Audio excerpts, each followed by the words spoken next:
अस्सलाम अलैकुम। कभी आपने घर में ये जुमला सुना है, हमारे जमाने में ऐसा होता था? और दूसरी तरफ बच्चे कहते हैं, आप लोग हमें समझते ही नहीं। अजीब बात यह है कि अक्सर दोनों तरफ लोग अपनी जगह सच बोल रहे होते हैं। पेरेंट्स को लगता है कि बच्चे बदल गए हैं, बच्चों को लगता है पेरेंट्स उनकी फीलिंग्स की कदर ही नहीं करते और ना उन्हें समझते हैं।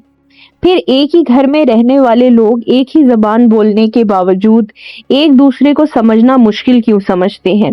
क्या मसला सिर्फ उम्र का है या असल में दो मुख्तलिफ दुनियाओं की सोच टकरा रही होती है? आज हम इसी जनरेशन गैप को साइकोलॉजी की रोशनी में समझेंगे। तो जल्दी से चैनल को सब्सक्राइब कर दीजिए। वीडियो एंड तक देखने के बाद लाइक एंड शेयर करिएगा। पेरेंट्स और बच्चे अलग क्यों सोचते हैं? दोनों की थिंकिंग के पीछे क्या रीजंस होते हैं और कैसे एक ऐसा बैलेंस बनाया जा सकता है जहां रिस्पेक्ट भी रहे और फ्रीडम भी? जनरेशनल गैप असल में है क्या? अक्सर हम जनरेशनल गैप को सिर्फ इस तरह समझते हैं, पुरानी जनरेशन और नई जनरेशन का फर्क। लेकिन साइकोलॉजी के हिसाब से जनरेशनल गैप सिर्फ उम्र का फर्क नहीं होता, ये एक्सपीरियंसेस का फर्क भी होता है। एक पेरेंट जिस वक्त बड़ा हुआ उस वक्त दुनिया अलग थी, कम्युनिकेशन स्लो थी, अपॉर्चुनिटीज लिमिटेड थी, सिक्योरिटी और सर्वाइवल बहुत इंपॉर्टेंट थे। इसलिए उनकी थिंकिंग में स्टेबिलिटी, सेफ्टी और फैमिली एक्सपेक्टेशंस का बहुत बड़ा रोल होता है। जबकि आज के बच्चे एक ऐसी दुनिया में बड़े होते हैं जहां इंफॉर्मेशन हर वक्त अवेलेबल होती है। सोशल मीडिया है, डिफरेंट कल्चर से एक्सपोजर है, करियर के नए ऑप्शंस हैं और इंडिविजुअलिटी को ज्यादा इंपॉर्टेंस दी जाती है। यानी दोनों जनरेशन ने अलग दुनिया देखी होती है, इसलिए उनका रिएक्शन भी मुख्तलिफ होता है। पेरेंट्स की सोच कहाँ से बनती है? बहुत से बच्चे सोचते हैं, मेरे पेरेंट्स मेरी बात क्यों नहीं समझते? लेकिन कभी हमें ये भी समझना चाहिए कि पेरेंट्स की सोच हवा में नहीं बनी होती, उनकी सोच उनके एक्सपीरियंस से बनती है। एक माँ या बाप जब कहते हैं ये काम मत करो, तो हर बार उसके पीछे कंट्रोल की नीयत नहीं होती, कभी उसके पीछे डर छुपा होता है। डर के मेरा बच्चा हर्ट ना हो, इसे कोई नुकसान ना पहुंचे, इसका फ्यूचर खराब ना हो। मिसाल के तौर पर आज का यंग पर्सन कहता है, मैं अपनी पसंद का करियर चूज करना चाहता हूँ। पेरेंट्स का जहन में फौरन सवाल आता है, क्या इसके इस फैसले से इसका फ्यूचर सिक्योर होगा? बच्चा अपॉर्चुनिटी देख रहा होता है, पेरेंट रिस्क देख रहा होता है। दोनों की नजर अलग एंगल से होती है। बच्चों की सोच कहाँ से बनती है? आप दूसरी तरफ को समझते हैं। आजकल के बच्चे सिर्फ इसलिए डिफरेंट नहीं सोचते क्योंकि वो जिद्दी हैं, उनकी दुनिया वाकई बहुत अलग है। आज का यंग पर्सन ज्यादा इंफॉर्मेशन के साथ बड़ा होता है, वो दुनिया भर के लोगों को देखता है, वो डिफरेंट लाइफस्टाइल्स देखता है, वो अपनी आइडेंटिटी और पर्सनैलिटी को समझना चाहता है। इसीलिए जब वो कहता है मुझे थोड़ी प्राइवेसी चाहिए, तो जरूरी नहीं कि वो पेरेंट्स से दूर ही होना चाहता है। जिस तरह एक पौधा ग्रो होने के लिए जगह चाहता है, उसी तरह इंसान को भी अपनी सोच बनाने के लिए कुछ स्पेस की जरूरत होती है। लेकिन यहाँ एक इम्पॉर्टेंट बात है, पेरेंट्स हमेशा बच्चों को प्रोटेक्ट करके रखना चाहते हैं, लेकिन उन्हें यह भी समझना चाहिए कि एक्सपीरियंसेस और ठोकर लगने से ही तो इंसान ग्रो होता है। अगर आप उनको हमेशा ही एक शेल्टर्ड लाइफ देना चाहेंगे, तो इससे वो कभी उनकी ग्रोथ नहीं हो पाएगी। स्पेस का मतलब डिस्टेंस नहीं होता और फ्रीडम का मतलब हर चीज की परमिशन नहीं होता। सबसे बड़ी गलती एक दूसरे को लेबल करना। जनरेशनल गैप तब ज्यादा डेंजरस बन जाता है जब दोनों साइड्स एक दूसरे को लेबल करना शुरू कर दें।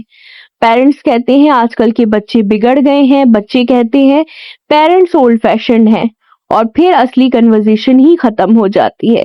क्योंकि जब हम किसी को लेबल कर देते हैं तो हम उसे समझना ही बंद कर देते हैं। एक फैमिली में प्रॉब्लम अक्सर डिसएग्रीमेंट नहीं होती, प्रॉब्लम ये होती है कि डिसएग्रीमेंट के बाद बात करने का तरीका खराब हो जाता है। प्राइवेसी और रिस्पेक्ट का बैलेंस आजकल के टाइम में एक बहुत कॉमन इशू है। पेरेंट्स और चिल्ड्रंस के दरमियान प्राइवेसी का। पेरेंट्स सोचते हैं हमें सब पता होना चाहिए क्योंकि हम जिम्मेदार हैं। बच्चे सोचते हैं मेरी अपनी पर्सनल लाइफ होनी चाहिए। दोनों पॉइंट्स में कुछ सच्चाई है। छोटे बच्चों की सेफ्टी के लिए पेरेंट्स की इन्वॉल्वमेंट बहुत जरूरी है, लेकिन जब बच्चे थोड़े मैच्योर हो जाएं, तो उन्हें धीरे धीरे डिसीजन मेकिंग सीखने का मौका भी चाहिए। अगर हर फैसले पेरेंट्स करने लगेंगे तो बच्चा इंडिपेंडेंट सोचना ही नहीं सीखेगा, और अगर पेरेंट्स बिल्कुल इंटरेस्ट लेना छोड़ देंगे तो बच्चा इमोशनल सपोर्ट से महरूम हो सकता है। हेल्दी फैमिलीज वो होती हैं जहां गाइडेंस भी हो और ट्रस्ट भी। इस्लामिक पर्सपेक्टिव, रिस्पेक्ट दोनों तरफ। इस्लाम फैमिली रिलेशनशिप्स में बैलेंस सिखाता है। कुरान में अल्लाह ताला वालिदैन के साथ हुस्ने सुलूक का हुक्म देते हैं और हमने इंसान को अपने वालिदैन के साथ अच्छा सुलूक करने की नसीहत की, सूरह अल अंकबूत 29.8। लेकिन इस्लाम ये भी सिखाता है कि हर इंसान अपनी जिम्मेदारी रखता है और हिकमत के साथ फैसले करता है। यानी रिस्पेक्ट का मतलब ये नहीं कि हर बात बिना समझे मान ली जाए, और फ्रीडम का मतलब ये नहीं कि पेरेंट्स की फीलिंग्स को इग्नोर कर दिया जाए। बैलेंस ही असल खूबसूरती है। एक घर में दो दुनियाएं। कभी सोचिए, एक पेरेंट जिसने अपनी जिंदगी में मुश्किल वक्त देखा, वो सिक्योरिटी को सबसे ऊपर रखेगा, और एक बच्चा जिसने नई दुनिया देखी, वो पॉसिबिलिटीज को ज्यादा देखेगा। पेरेंट्स कहते हैं हमेशा सेफ रहो, बच्चे कहते हैं मुझे ग्रो करना है। दोनों अपनी जगह एक जरूरी बात कर रहे होते हैं। मसला तब होता है जब दोनों ये समझना छोड़ देते हैं कि सामने वाला किस वजह से ऐसा सोच रहा है, और यहीं से घर में दूरियां शुरू होती हैं। दूरियां अक्सर इसलिए नहीं बनती कि लोग एक दूसरे से मोहब्बत नहीं करते, बल्कि इसलिए बनती हैं क्योंकि दोनों अपनी मोहब्बत को अलग तरीके से देखते हैं। पेरेंट्स के लिए मोहब्बत का मतलब होता है मैं तुम्हें प्रोटेक्ट करना चाहता हूँ। बच्चे के लिए मोहब्बत का मतलब होता है मैं चाहता हूँ कि मुझे समझा जाए। और जब दोनों अपनी अपनी डेफिनेशन लेकर चल रहे होते हैं, तो एक ही घर में रहकर भी लोग इमोशनली दूर महसूस करते हैं। पेरेंट्स को क्या समझना चाहिए? सबसे पहली बात, बच्चे हमेशा आपकी कॉपी नहीं होते। वो आपकी तरबियत का हिस्सा जरूर होते हैं, लेकिन उनकी अपनी पर्सनालिटी, अपनी सोच और अपने एक्सपीरियंसेस भी होते हैं। कभी कभी पेरेंट्स अपनी जिंदगी के स्ट्रगल्स को बच्चों का फ्यूचर का फॉर्मूला बना देते हैं। मिसाल के तौर पर, अगर किसी पेरेंट्स ने फाइनेंशियल मुश्किल देखी है, तो वो चाहेंगे कि उसका बच्चा सिर्फ एक सिक्योर करियर चूज करे, लेकिन बच्चे किसी और फील्ड में अपनी कैपेबिलिटी दिखा रहे होते हैं। यहाँ जरूरी है कि पेरेंट्स सिर्फ ये ना देखे मेरा बच्चा मेरी बात नहीं मान रहा, बल्कि ये भी देखे क्या मेरा बच्चा जिम्मेदारी के साथ सोच रहा है। गाइडेंस और कंट्रोल में बहुत बारीक फर्क होता है। गाइडेंस रास्ता दिखाती है, कंट्रोल इंसान को सांस लेने की भी जगह नहीं देता। बच्चों को क्या समझना चाहिए? अब बच्चों की भी एक जिम्मेदारी है। कभी कभी यंग जनरेशन ये भूल जाती है कि पेरेंट्स का डर अक्सर उनकी मोहब्बत से निकलता है। जब माँ बाप बार बार पूछते हैं कहाँ हो, किसके साथ हो, कितनी देर में आओगे, तो हर बार इसका मतलब ये नहीं होता कि वो आपकी जिंदगी को कंट्रोल करना चाहते हैं। कभी कभी वो सिर्फ फिक्र कर रहे होते हैं। हाँ, अगर कंसर्न इतना ज्यादा हो जाए कि बच्चे की हर सांस पर शक होने लगे, तो फिर हेल्दी बाउंड्रीज की जरूरत होती है। लेकिन बात करने का तरीका बहुत मैटर करता है। एक सख्त जवाब, आप मुझे कभी नहीं समझ सकते, दूरी बढ़ाता है, लेकिन एक मेच्योर्ड जवाब, मैं समझता हूँ कि आप मेरी फिक्र करते हैं, लेकिन मुझे थोड़ा ट्रस्ट और स्पेस भी चाहिए, कन्वर्सेशन का दरवाजा खोल देता है। स्पेस कब जरूरी होती है और लाइन कहाँ ड्रॉ करनी चाहिए? आजकल स्पेस का लफ्ज बहुत यूज होता है, लेकिन स्पेस का मतलब ये नहीं कि फैमिली से कनेक्शन ही खत्म कर दिया जाए। हेल्दी स्पेस का मतलब है अपनी सोच को डेवलप कर पाना, अपनी जिम्मेदारी लेना, अपनी पर्सनालिटी ग्रो करना, फैसलों के कॉन्सिक्वेंसेस समझना। लेकिन अगर कोई इंसान स्पेस के नाम पर पेरेंट्स को इग्नोर करने लगे, हर डिवाइस को इंसल्ट समझे,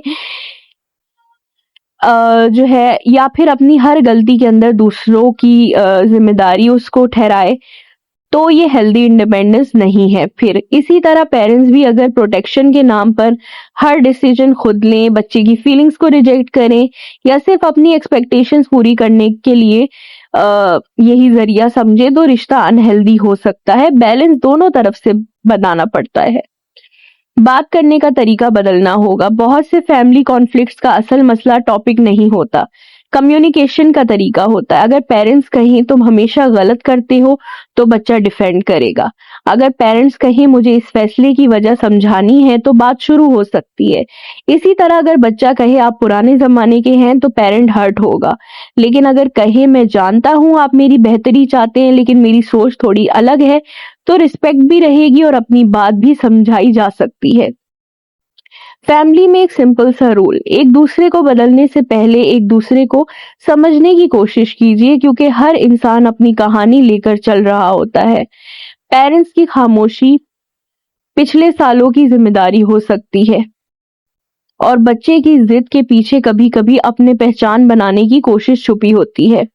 अगर दोनों सिर्फ अपनी पोजीशन डिफेंड करेंगे तो कोई किसी को नहीं समझ पाएगा, लेकिन अगर दोनों एक सवाल पूछना शुरू कर देंगे, ये इंसान ऐसा क्यों महसूस कर रहा है, तो बहुत सी लड़ाइयां खत्म हो सकती हैं।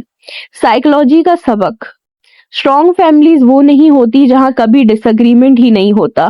स्ट्रॉन्ग फैमिलीज वो होती हैं जहां डिसएग्रीमेंट के बावजूद रिस्पेक्ट रहती है। हर जनरेशन के पास कुछ सीखने को होता है। पेरेंट्स के पास एक्सपीरियंस होता है, बच्चों के पास नए आइडियाज और नए पॉसिबिलिटीज होते हैं।